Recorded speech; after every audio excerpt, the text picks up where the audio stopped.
Hello bachon, let us read this question. So the question says the de Broglie wavelength of neutron in thermal equilibrium with heavy water at temperature T, Kelvin and mass m is।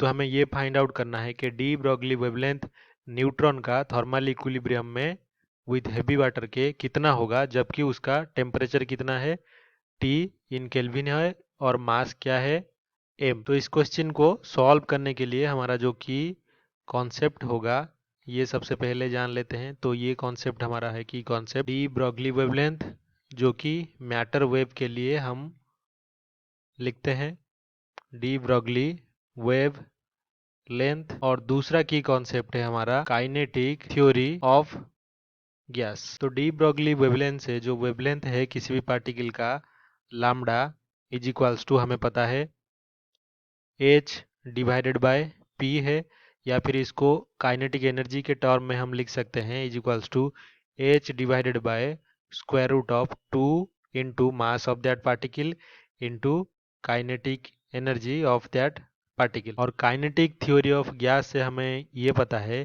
कि at thermal equilibrium जो total kinetic energy होता है किसी भी particle का वो is equals to होता है 3/2 k T.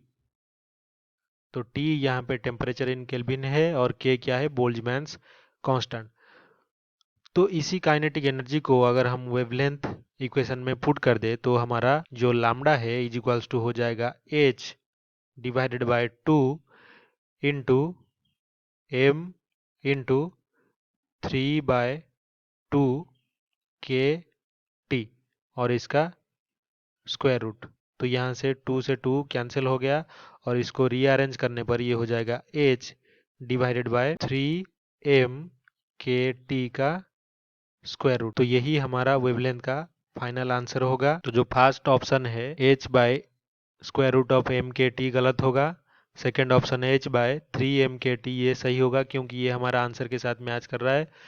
Third option 2h divided by square root of 3m k T गलत।